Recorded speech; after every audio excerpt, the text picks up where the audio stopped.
বাণিজ্যে অস্থিরতার মধ্যে চট্টগ্রাম বন্দরে বড় প্রবৃদ্ধি, অটোমেশন ও দক্ষ ব্যবস্থাপনায় কারণ বলছে বন্দর কর্তৃপক্ষ। সেবার মান বৃদ্ধির আহ্বান ব্যবসায়ীদের। আবারও বাড়ল জেট ফুয়েলের দাম। অভ্যন্তরীণ রুটে লিটারে বেড়েছে 29 টাকা, আন্তর্জাতিক রুটে প্রায় 23 টাকা। আমন্ত্রণ ব্যবসা বাণিজ্যের অর্থনীতির সর্বশেষ খবর নিয়ে নিউজ 24 এর নিয়মিত আয়োজন পূবালী ব্যাংক পেলসি বিজনেস টাইমের সাথে আছে পিঙ্কি সানোয়ার। এতক্ষণ দেখছিলেন সংবাদ শিরোনাম। বিশ্ব বাণিজ্যের অস্থিরতার মাঝে চট্টগ্রাম বন্দরের রাজস্ব আয় ও উদ্বৃত্তে বড় প্রবৃদ্ধি হয়েছে। বিদায়ী অর্থ বছরে বন্দরের রাজস্ব আয় হয়েছে প্রায় 7,000 কোটি টাকা, যা আগের অর্থ বছরের চেয়ে প্রায় 27 ভাগ বেশি। একই সময় রাজস্ব ব্যয় কমেছে 16 কোটি টাকা। এর ফলে এক বছরে বন্দরের রাজস্ব উদ্বৃত্ত বেড়েছে 48.73%। বন্দর কর্তৃপক্ষ বলছে, বাণিজ্যিক কার্যক্রমের সম্প্রসারণ, পরিচালনাগত দক্ষতা বৃদ্ধি ও চলমান অবকাঠামো উন্নয়ন ও আধুনিকায়নের ফলেই হয়েছে এমনটি।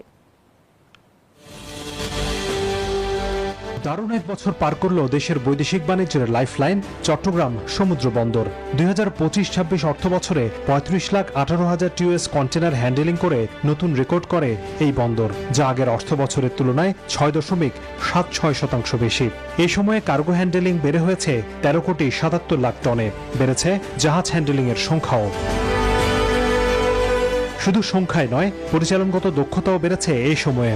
এক বছর আগেও এই বন্দরে কন্টেনারবাহী প্রতিটি জাহাজের গড় অবস্থানকাল ছিল 2.5 দিনের বেশি, যা এখন নেমে এসেছে 2.38 দিনে। বন্দরের এমন সক্ষমতার ফলাফলও মিলেছে হাতে নাতে। বিদায়ী অর্থ বছরে বন্দরের রাজস্ব আয় বেড়ে দাঁড়িয়েছে 6,801 কোটি টাকায়, যা আগের অর্থ বছরের চেয়ে প্রায় 27% বেশি। বন্দর নেতৃত্বের দক্ষ ব্যবস্থাপনায় আমাদের যে অংশগুলোতে অপারেশনাল দক্ষতা বৃদ্ধি সম্ভব, সব জায়গায় উপযুক্ত সিদ্ধান্ত সময় মতো নেওয়া গেছে, যার কারণে আমাদের বন্দরের আয় বৃদ্ধি পেয়েছে। রাজস্ব আদায়ের এমন সফলতার বিপরীতে কমেছে ব্যয়। এই সময়ে বন্দর পরিচালনার ব্যয় 2,388 কোটি থেকে কমে 2,372 কোটিতে নেমে এসেছে। এতে রাজস্ব উদ্বৃত্ত বেড়ে দাঁড়িয়েছে 4,429 কোটি টাকায়। অর্থনীতিবিদরা বলছেন, বন্দর পরিচালনায় অটোমেশন এবং পরিচালনগত দক্ষতা বৃদ্ধির ফলে এমন সফলতা পেয়েছে চট্টগ্রাম বন্দর।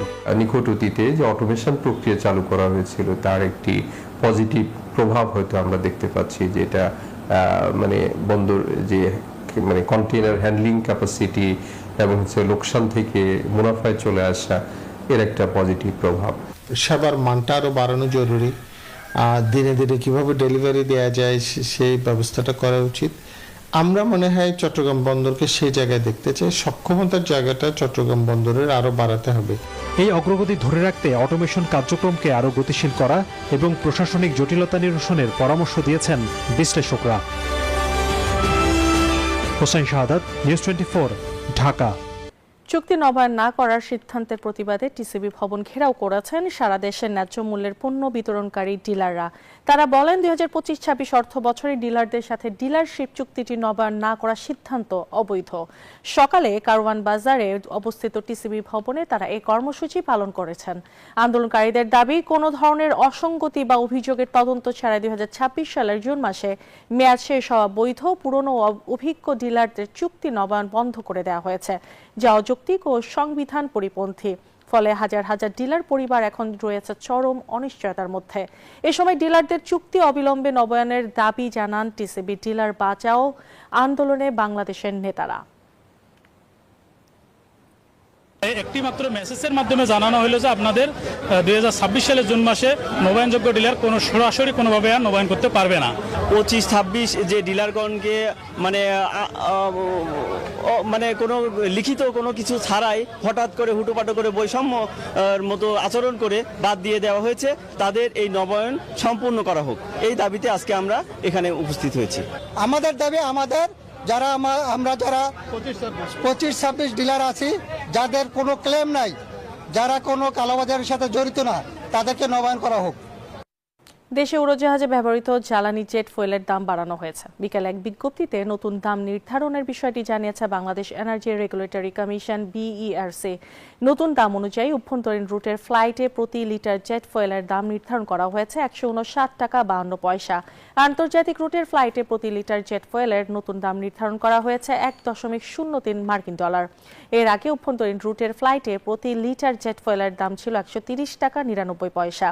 আন্তর্জাতিক রুটে প্রতি লিটারের দাম নির্ধারিত ছিল $0.85।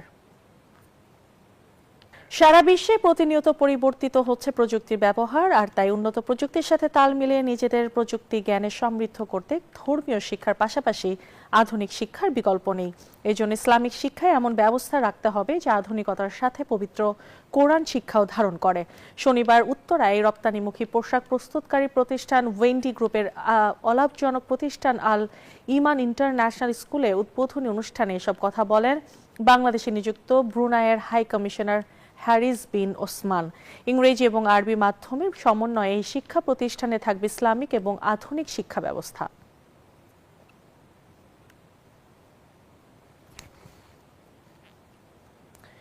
সপ্তাহের প্রথম কার্য দিবস রোববার ঢাকা স্টক এক্সচেঞ্জের সূচক পতনের মধ্য দিয়ে লেনদেন শেষ হয়েছে। এদিন লেনদেনের পরিমাণ আগের দিনের চেয়ে কমেছে। দিন শেষে ডিএসইতে 964 কোটি 59 লাখ টাকার লেনদেন হয়েছে, যা আগের কার্য দিবস থেকে 183 কোটি 15 লাখ টাকা কম। প্রধান সূচক ডিএসএক্স ইন্ডেক্স 38 পয়েন্ট কমে অবস্থান করছে 5822 পয়েন্টে। লেনদেনে অংশ নেওয়া 391 শেয়ার ও মিউচুয়াল ফান্ডের মধ্যে দর বেড়েছে 79টির, দর কমেছে 286টির এবং দর অপরিবর্তিত রয়েছে 27টির। যুক্তরাষ্ট্রে ক্রিপ্টোকারেন্সি ব্যবসার জন্য তৈরি হতে যাচ্ছে নির্দিষ্ট আইনি কাঠামো। ক্যারিটি অ্যাক্ট নামের একটি বিল পাশের উদ্যোগ নিয়েছে মার্কিন সিনেট। সেপ্টেম্বরের মাঝামাঝি এটি নিয়ে ভোটাভুটি হবে। বিলটি পাশ হলে তা মার্কিন প্রেসিডেন্ট ডোনাল্ড ট্রাম্প এবং ক্রিপ্টো ব্যবসায়ীদের জন্য বড় এক জয় হবে। এই বিলের আশায় গেল নির্বাচনে 11 কোটি 90 লাখ ডলার খরচ করেছিল ক্রিপ্টো প্রতিষ্ঠানগুলো। তবে গ্রাহক কমার ভয়ে ব্যাংকগুলো এর কড়া বিরোধিতা করেছে। এদিকে গেল বছর ট্রাম্পের পারিবারিক ক্রিপ্টো ব্যবসা থেকে 140 কোটি ডলার আয়ের তথ্য সামনে আসায় স্বর্ণের সংঘাত নিয়ে কড়া সমালোচনা করেছে ডেমোক্র্যাটরা।